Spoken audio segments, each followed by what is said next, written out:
What's up, everybody? Welcome to the GOOYOW Now show. I am your host, Bob McIntosh, and today I am super excited to have Justin Cross on. This is going to be a fascinating conversation. Buckle your seatbelts, drop in, because we're going to go from how this man literally lost everything. And I don't mean in the constructor sense of, hey, I lost everything. No, literally lost his wife, his family, his friends. Literally everything in his life was given up by one decision that he made. How that decision affected him, how he lived in a life of fear, came out of that, and is now helping people through his own journey and sharing what he's learned along the way. This is a super actionable, super emotional, I think, for me as well, podcast, and I can't wait for you to check it out. So let's drop in and see what Justin has to say.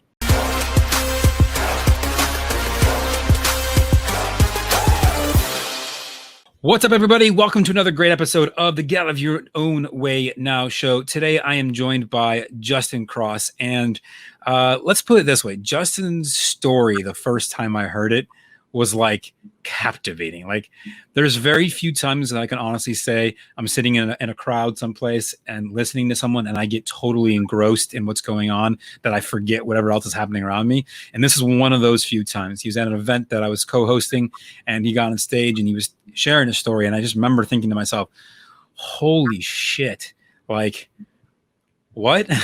That was my reaction. And so I'm not going to steal his story because it's his to tell. It's fantastic. And I think that there is a lot of lessons that each of us can learn in what he's gone through. And then more importantly, where he's at right now. And I think that's the huge takeaway, as always, which is, hey, listen, everyone's got a story. Everyone who's got some level of success, whether they're back on the bottom now or back on the top again, has something to share. And each of us, either listening or watching this, can learn something from that. And so I'm excited to have Justin on here sharing a story. What's up, buddy? How are you? It's so great to see you again, Bob. My, oh my, it's been since, I believe, Jamaica, since we've been able to actually properly have a good time and also learn together and grow together. So. Yeah, 100%. So what I'd love for you to do is just tell everyone a little bit about what you're doing right now, and then let's dive into the story portion, because like I said, I think that's really where the beef of what they're gonna, or the meat, the whatever, I don't know, the chicken, pick your flavoring comes in. But yeah, just tell me a little bit about what you got going on now, and then let's dive into your story and kind of where you went from there to here. Sure, Bob. Yeah, so I developed a program for business leaders that want to experience more fulfillment after success, because I noticed this sort of phenomenon in the marketplace that regardless of how much success you achieve, especially in a success-driven society, it does not necessarily equate to feeling fulfilled. And it's really bothered me for quite some time that you can shapeshift in and out of so many different identities through the life journey, and sometimes be crushing it, and other times be not exactly where you want to be, but still have this inner critic that's always telling you, why am I not further along? Even though I'm successful, why am I not as successful as this person? Et cetera, et cetera. And like you do so well in a lot of your teachings, you talk about this simple feeling of being stuck. And a lot of that is so intimately connected to the mind, right? And so I dedicated my life right now to determining what are the common denominators for the best ways to break through that mental barrier. And so that's what I'm doing full time is coaching typically executives, anywhere on the scale from startup entrepreneurs all the way to celebrities and everything in between, to how can we get a framework of psychology to help us overcome oftentimes our own self. Yeah. That's the whole point of this show. So this is why I'm happy you're here. So tell us a little bit about the journey from the beginning of, well, I don't want to spoil it, but just if you're listening or watching, buckle in, stop what you're doing, focus, because this is going to be good. I promise. Well, first things first, Bob, it's like you said, one of the most profound things about telling your own personal story is that you find out how many beautiful human beings have been through profound things of their own and gone through so many struggles. So I speak to you today in humility, knowing that people have gone through their own variation of different types of traumas and different type of things that were almost insurmountable to overcome. And in my particular case, I was raised in a strict fundamentalist religion, in what I would call a mainstream cult. And at the age of 6 years old, I was knocking on doors and fully immersed in what I would consider to be brainwashed into a belief structure, into a belief system. And what that led me to do, Bob, was to build every bit of my existence around that which I knew. Okay. And so the strict rules would be as such that there would be no, ability to celebrate holidays. Obviously your own birthday, of course. You can only marry people that are in your faith that you come up with. So your world is very small. No college. So education was obviously an issue, and your jobs are very limited. No participation in politics. So you end up being kind of ostracized from that whole space. No military participation. No blood. So even if you, get injured or something like that, you can't participate in any blood transfusions. And, PG-13 movies would be controversial to some. And what happened with me, Bob, is I got to a point in my life where even though I was told I can't do this, I can't do that, I can't do this, I can't do that, I started to initiate this process of evolution with myself, saying, I don't know if I believe in this. And to give you an idea of how immersed I was in this lifestyle, I had a wife of 9 years and a successful marriage, a custom-built house, a thriving business, and everything in my world was only about how can I preach more and push this message further of this divine, religious dogma that I believed in 110%. And one of the insights I want to share right now is how profound it is to find out that you don't know shit. And so I say that to say that I got the privilege in my life journey of coming face to face with the idea that the arrogance and the framework that I had built of that which I believe to be the absolute truth, so much so that I would build my whole existence around it, I no longer believe is even close to the truth. And that's been helpful in many different ways. One or two that I would share with your listeners would be to just have this additional perspective around whatever your perspective is now, to be easy with yourself, to leave space for the idea that you could learn quite a bit more, or that there is a whole other perspective out there for you that you're just not able to see at this time. Okay. And so here I was with, the ideal life, right? By any measure would be a success, a multi-million-dollar real estate company I built from scratch. And let's be clear, my main reason for building my real estate empire was so that my then wife could actually do what's called pioneer, to spend 90 hours plus in the ministry of what we believed in. So we were even planning on doing international missionary work together, which demanded that you not have children.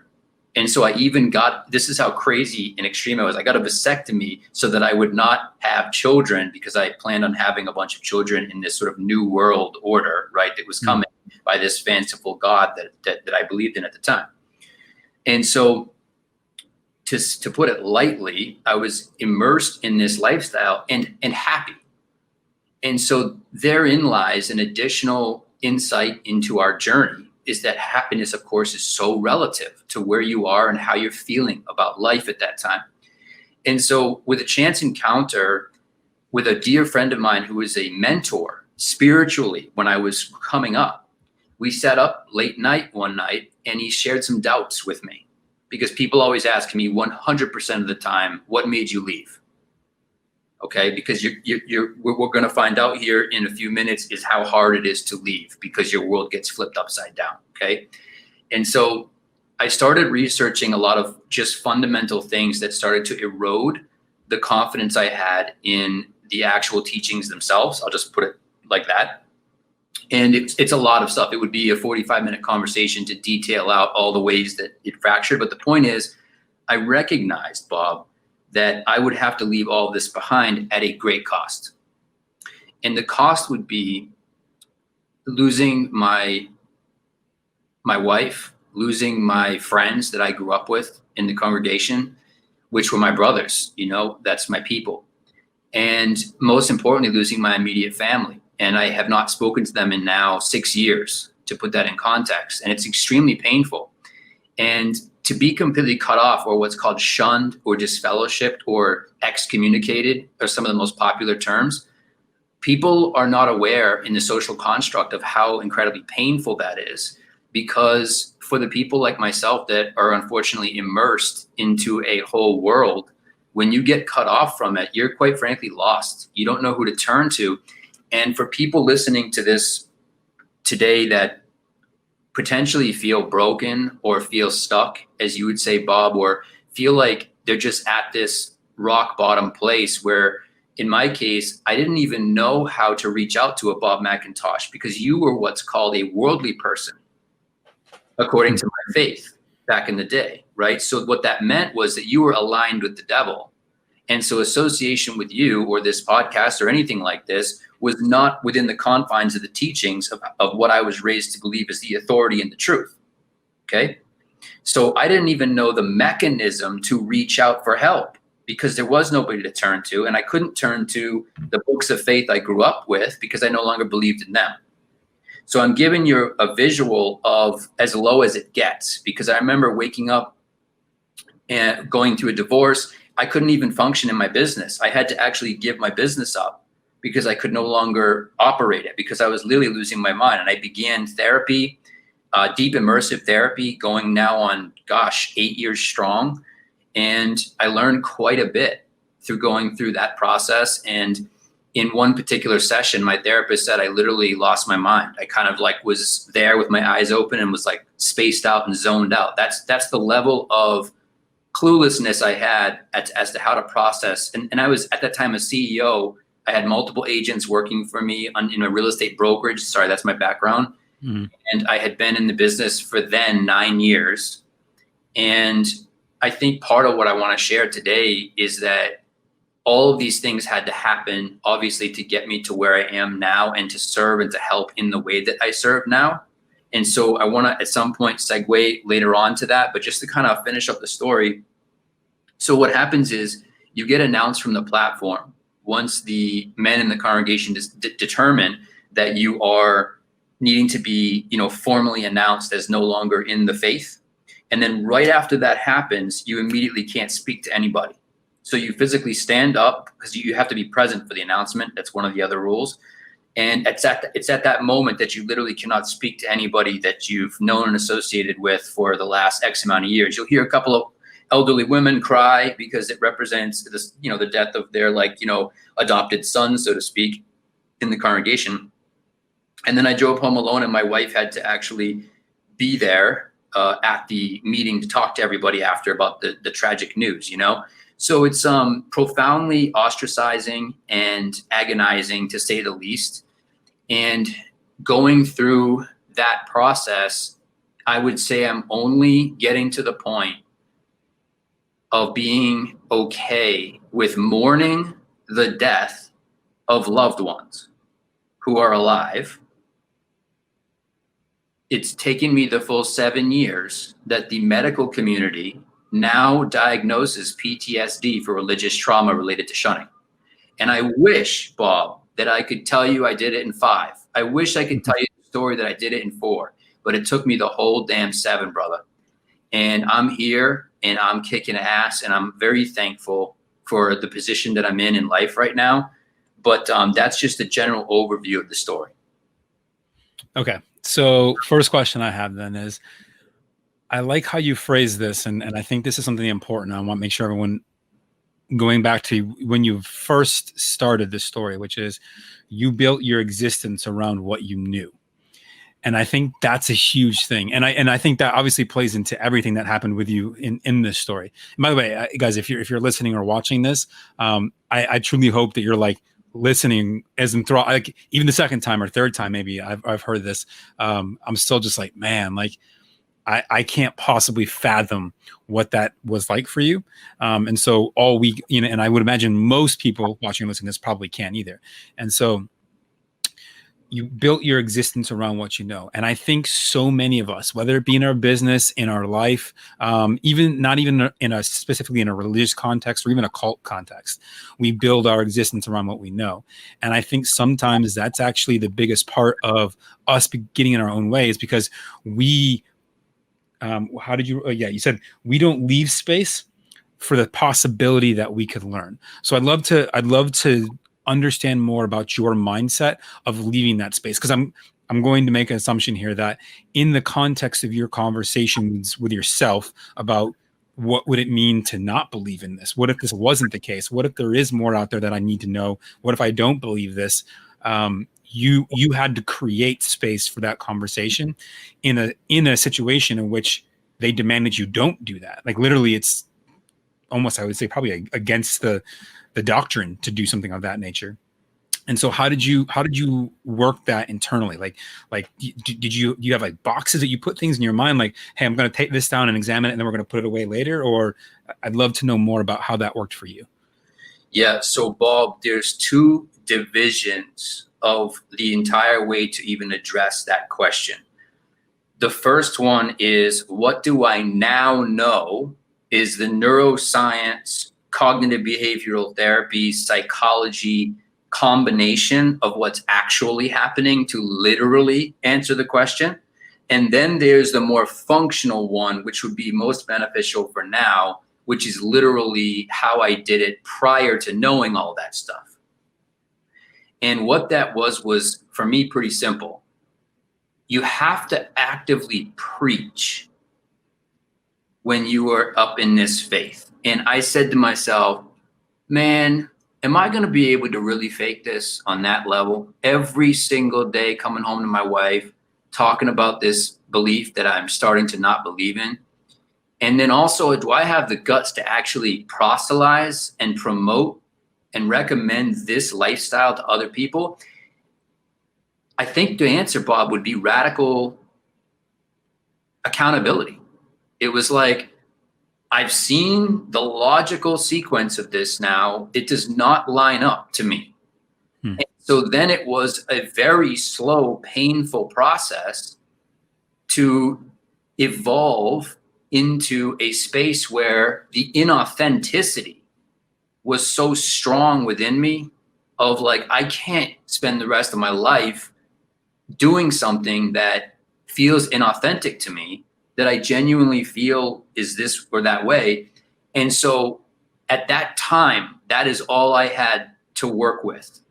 You know, I don't think I really knew much more than just the math of like, seriously, every day with these doubts and with this level of BS, I have to make a big move here. And it took me, let's be clear, from the time that I felt very deeply uncomfortable about where I was, what I was doing, and the life that I'd created for myself. And just to quantify it, guys, I was 33 years old when I officially left and didn't come back. Okay. And I just turned 40. So it's been 7 years actually since I've been out. And only during that whole time did I go back and figure out what it takes to make these type of radical changes. But I guess the reason I'm diving into this, Bob, is that if all somebody's got right now is that resolute mind, heart, gut feeling, like I need to go excel in business, I need to leave this person that I'm with that's toxic, I know that I have to be a better communicator, I'm going to fail in my relationships. If that's all you got, you're somewhere already. And it just might take a certain fundamental amount of courage to literally just walk in that direction and just make it happen. So I know that sounds just like motivational woo-woo stuff. No, I think that's perfect. So let me summarize. You're sitting there and you're like, hey, this fundamentally doesn't align with my belief of the world anymore and what I want for myself. And as you said, your mind, your heart, and your gut were all aligned in a direction other than where you were going. And I think for a lot of people, it's rare for us to have that. And I think when all three are saying the same thing, we have to stop and listen and say, why? Why is this happening? Why am I feeling this emotionally? Why am I logically doing this? And there's a ton of science now talking about our gut being a second brain that communicates more to what we're actually thinking than we've ever realized before. And so when all three of those are saying the same thing, we have no choice but to stop and listen. And I would argue that it would almost be impossible not to, because you've got the three major portions of your conscious awareness saying, hey, hang on a second. This doesn't add up. And so I think that's massively powerful. Now, I would love to know more about the fear, because I'm sure there has to have been fear in there for you of, fear of loss, fear of losing everything, but not just that, but fear of the unknown on the other side. And how did you handle this fear? Bob, at first I didn't. At first I was crushed, destroyed, done. I remember this specific phrase that I lived in as far as fear. And it's a unique phrase. It was a proven loser is how I felt. I felt like I had unequivocally proven that I just had wealth. I don't have it now. I don't have my wife. I don't have friends. Literally, I don't have a single friend. I mean that literally. I'm in my 30s. I'm a has-been, like factually speaking. And then here's the worst part.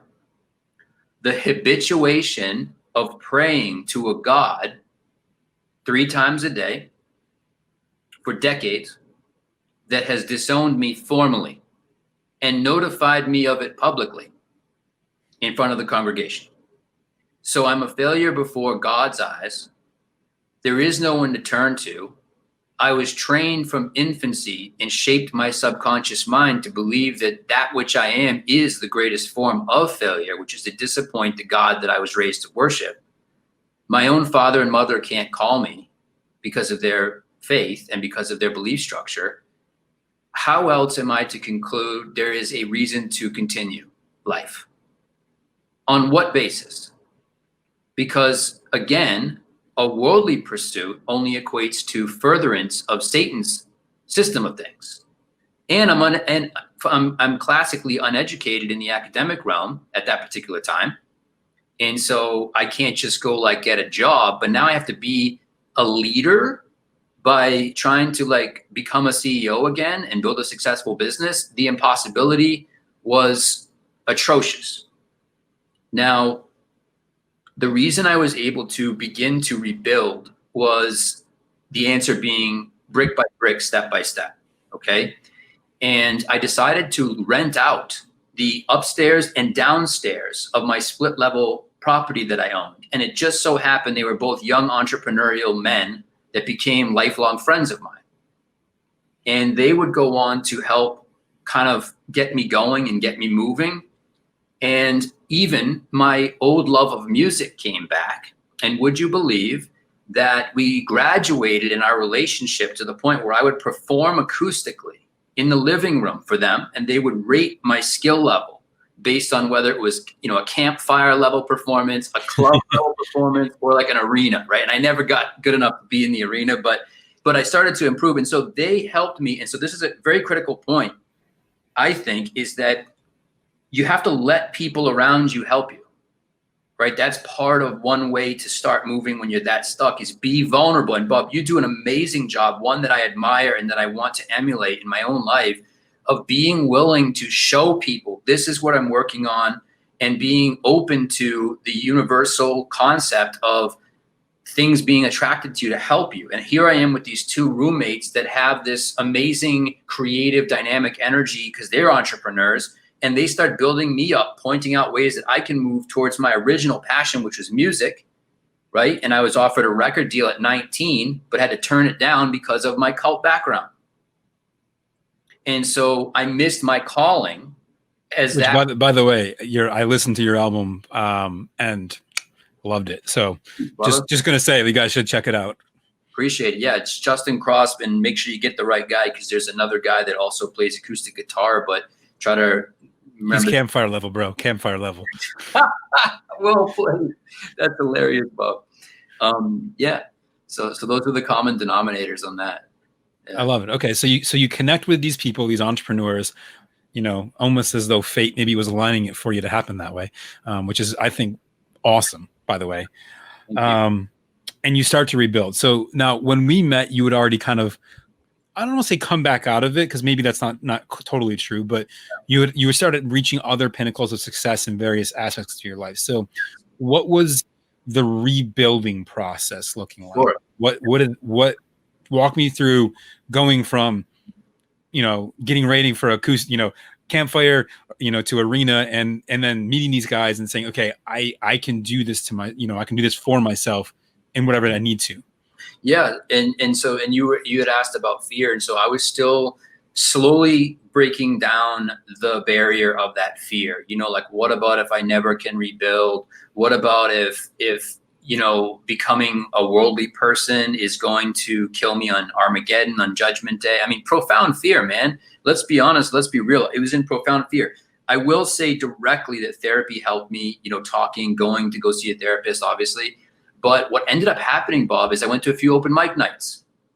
And so I just said, one thing I like to do is play this guitar. Let me just express myself. And so I got a couple compliments. I got a couple of things. Next thing I know, my roommate, how small of a world is this? My ex-roommate, who's now one of the best artists, physical media artists in all of the Carolinas, his name is Kyle.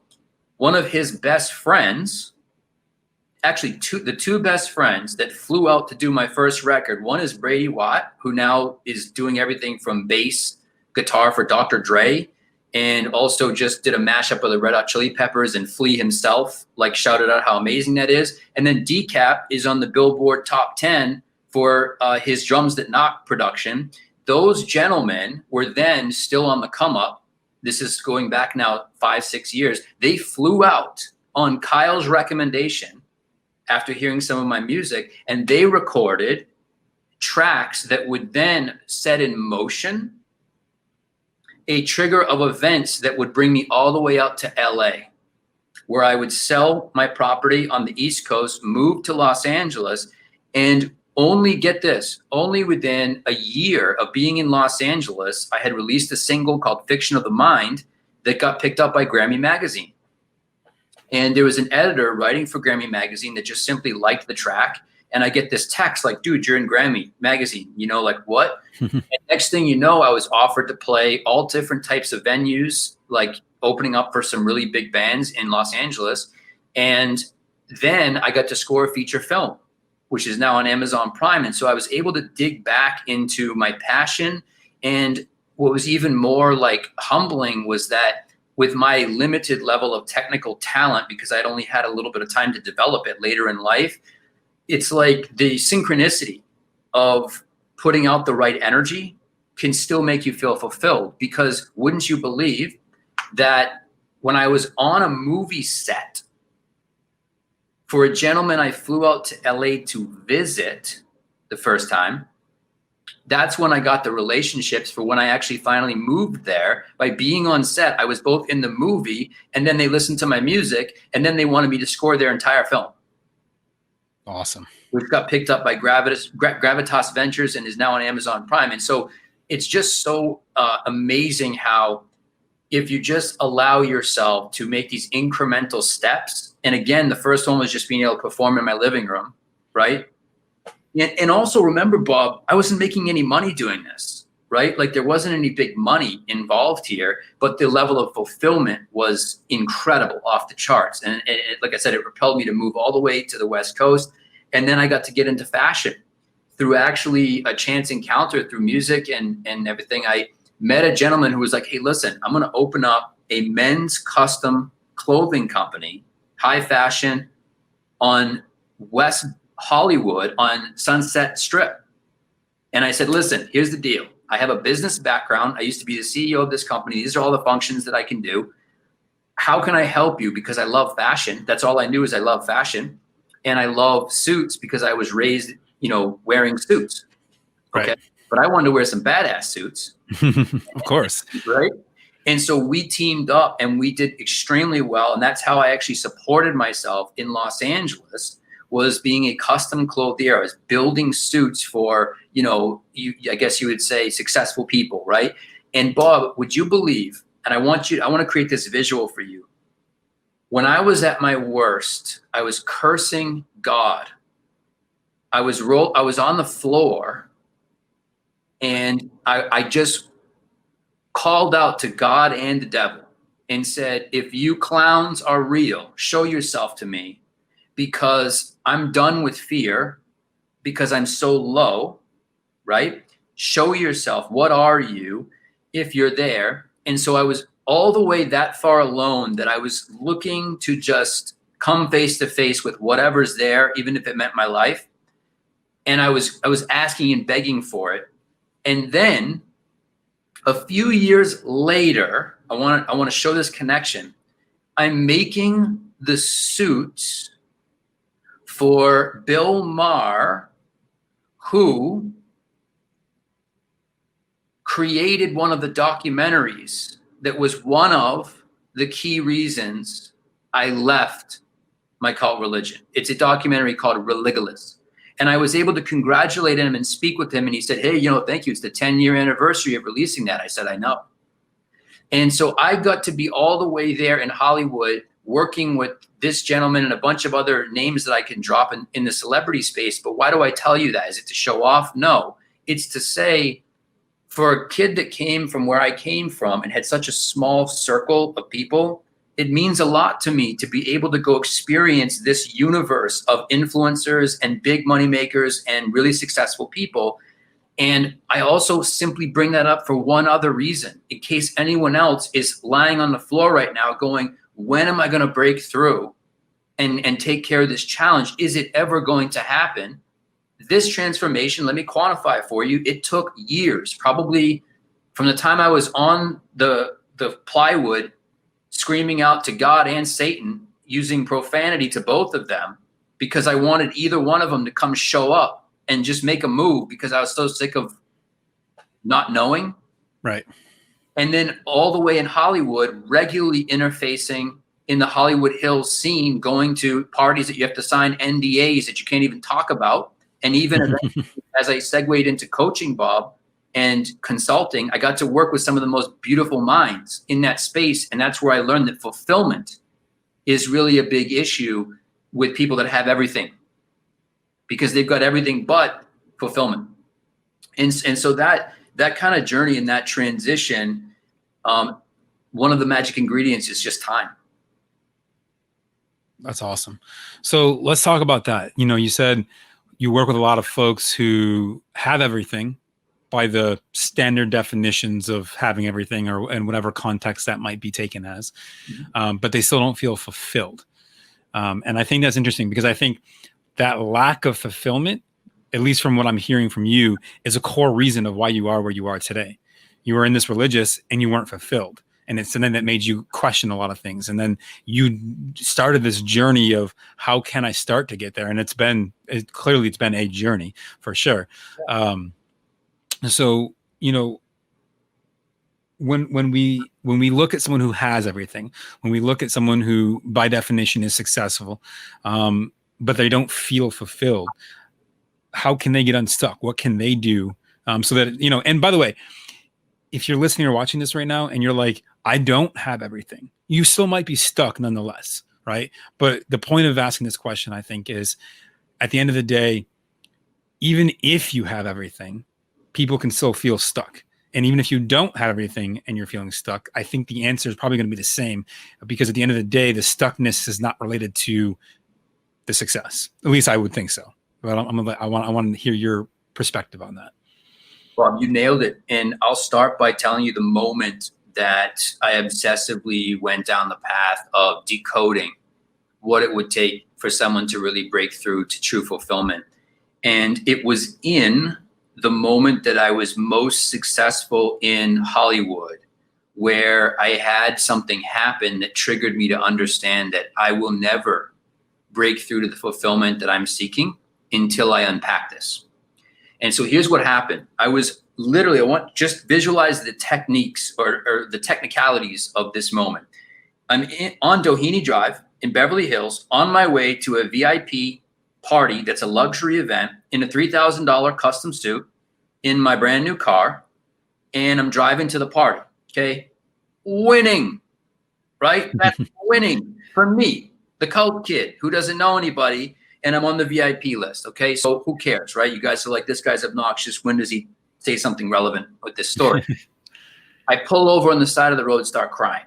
Now, here's what I mean by crying. Tears are coming out of my eyes, and I physically see them hitting my fancy pants, my Super 150s, for you custom clothing nerds out there. And I'm like, why is this happening? What is happening? I feel emotions. I am out of control of what is happening with something. And so I called a friend who was also raised in the same cult environment I was. She said, you know, JC, you got to remember something. We were raised to believe in a scripture that would say something like, store up treasures in heaven, but not upon earth. And that the showy display of one's means of life originates not with the Father, but that of the devil. And other things like this. And so here's the point. The scriptures don't matter here. The point is, I associated success with shame. And that's when I began an obsessive dive down the idea that we can think something and feel something else. I think I'm very successful. I feel horrible.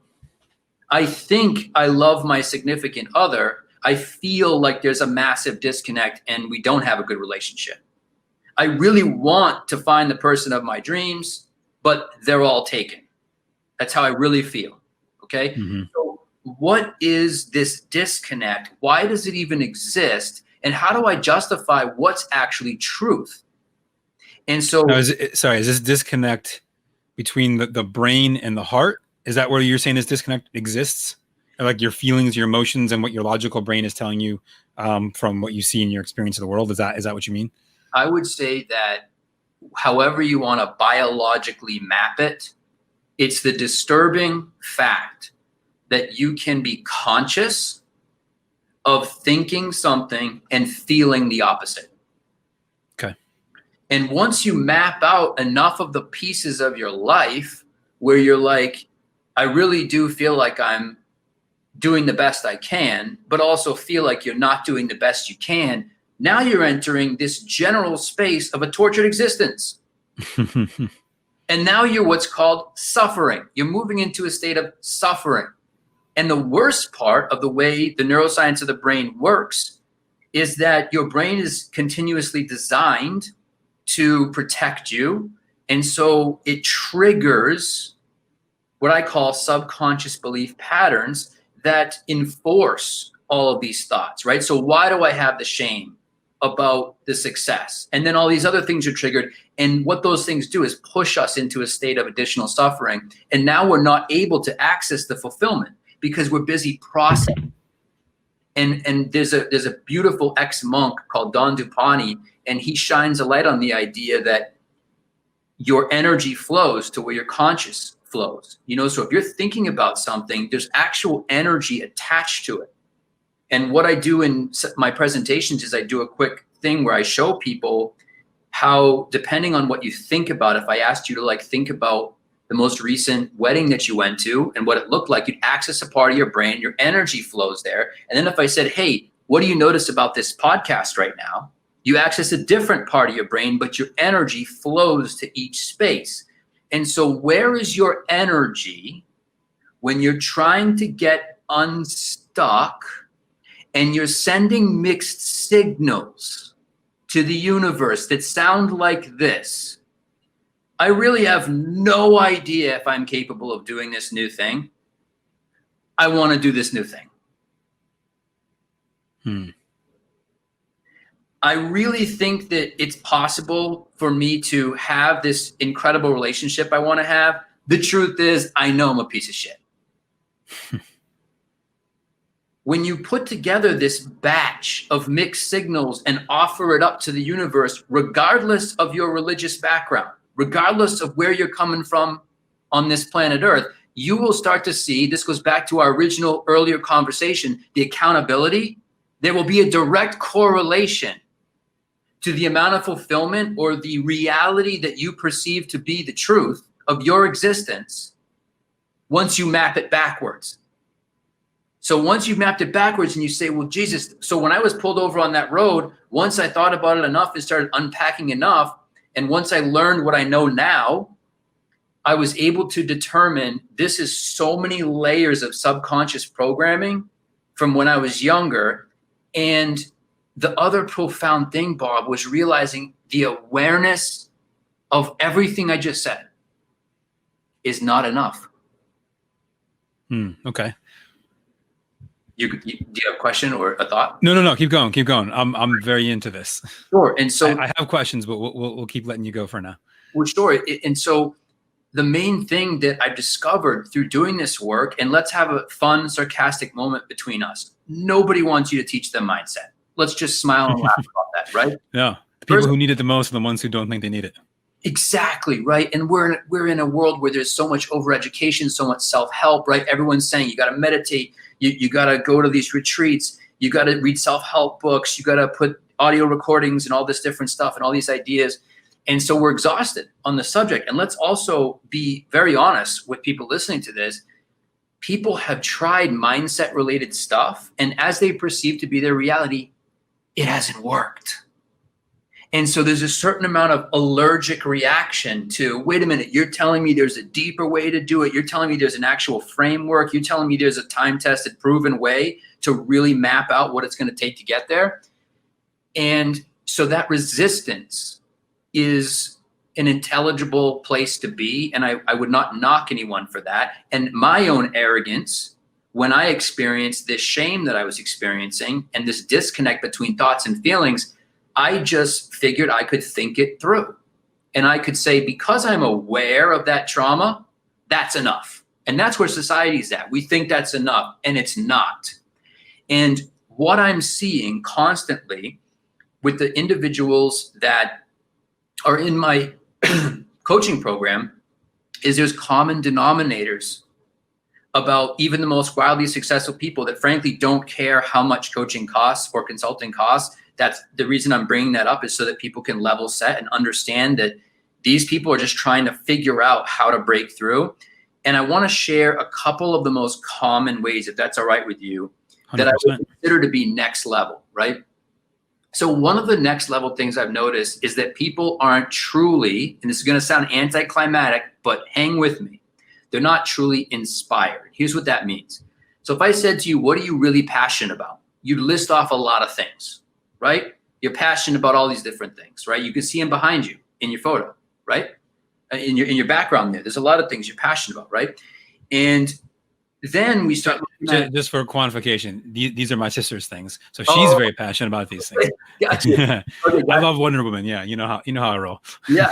And so most people have a lot of diverse passions, but what are you truly inspired by? Which simply means this. Read the definition of inspired. It's called as if by spirit. And so again, regardless of your faith expression, what is it that gets you out of bed and naturally motivates you to be pulled towards it? And so the key question is, are you in that state? And how often are you in that state, genuinely? And even within that which you've identified as to the broad thing of what you're inspired by, are you daily performing the habits within what you love that are most suited to you maintaining that inspired state? And so just that is a microcosm of one example. When we unpack that, people find out that even though they're aware of all these different things about their mindset, they're first of all not in an inspired state. Okay, so that's one facet of what's draining their life energy. So they feel down. Now, here would be another one.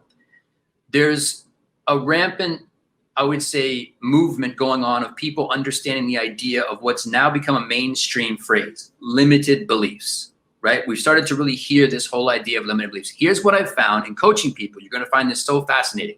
Number one, they're mostly terrible at identifying their limiting belief. I would agree.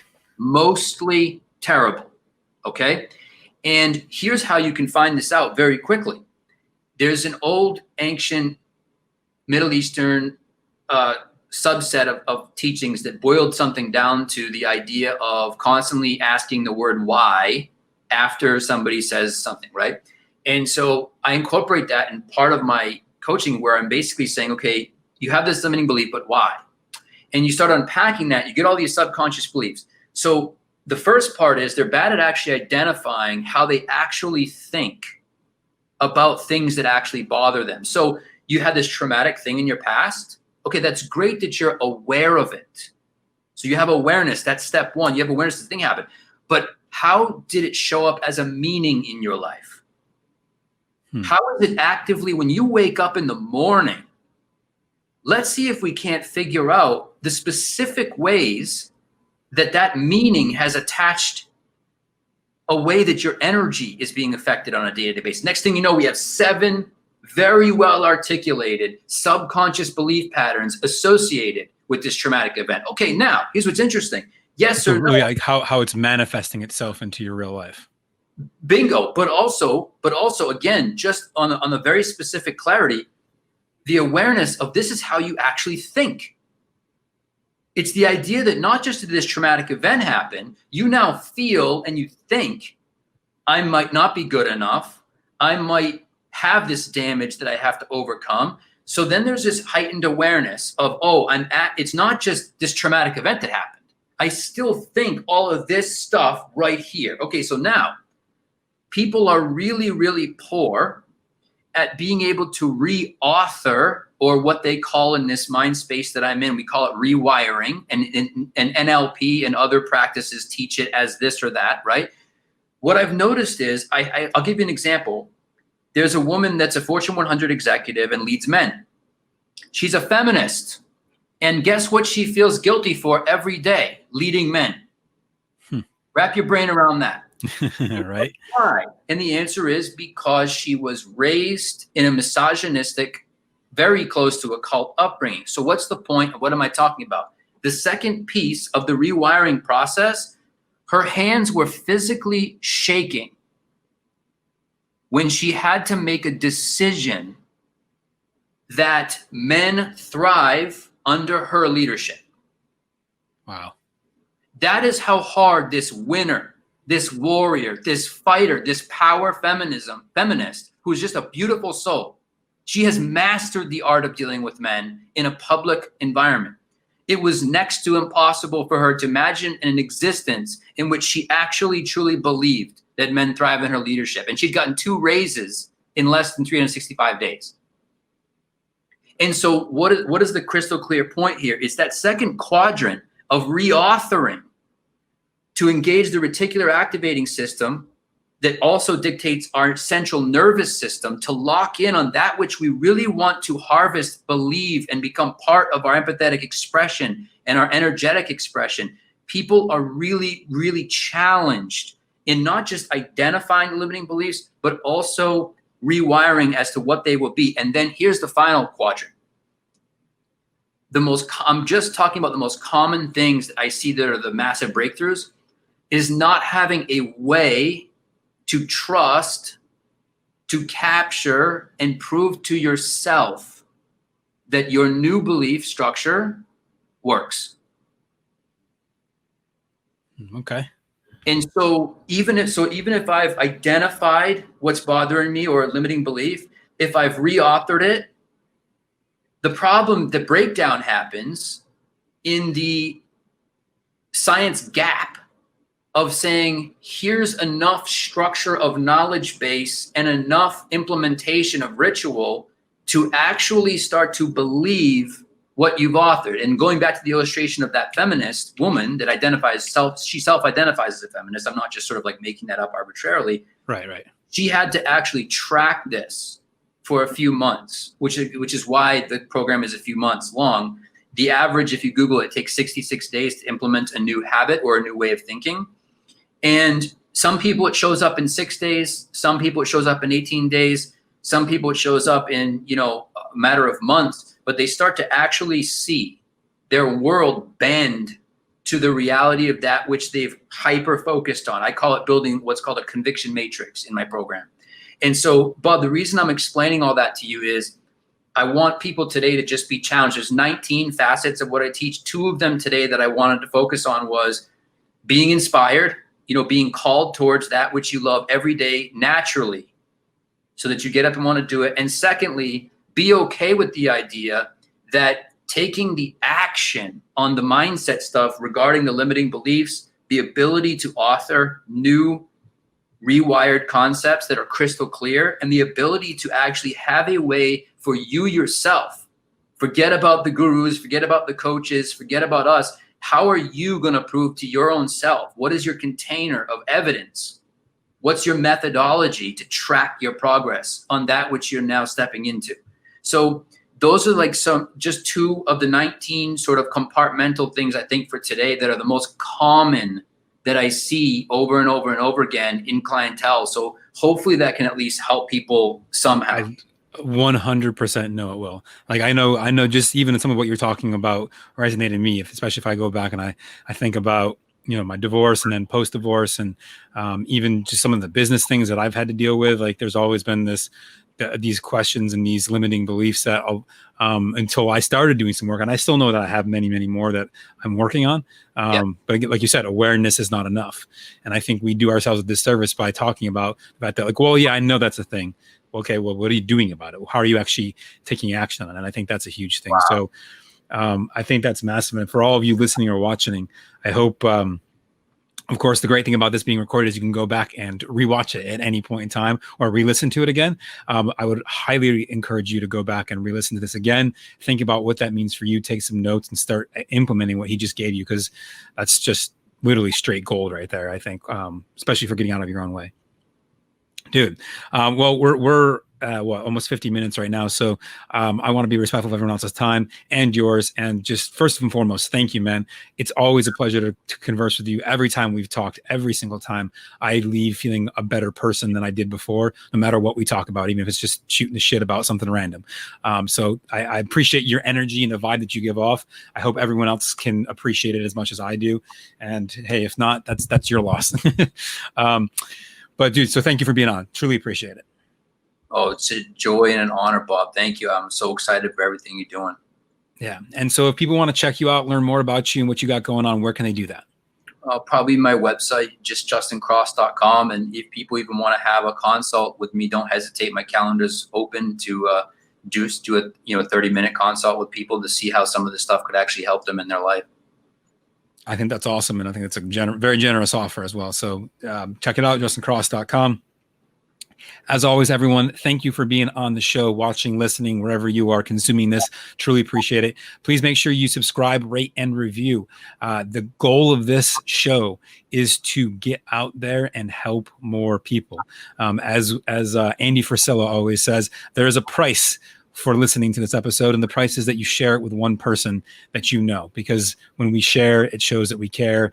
I'm about to bust out some Care Bear stuff here, like shoot out little hearts from my chest if I have to, whatever it takes. But I love helping people, and I can't do that unless each and every one of you watching, listening this, let other people know about it and that you enjoyed it. So, and also by doing so shows, hey, gratitude and appreciation to our guests like Justin who are on as well. So thank you again for being here, Justin. Truly appreciate it. Thank you all for watching and listening. We'll see you guys on another show real soon.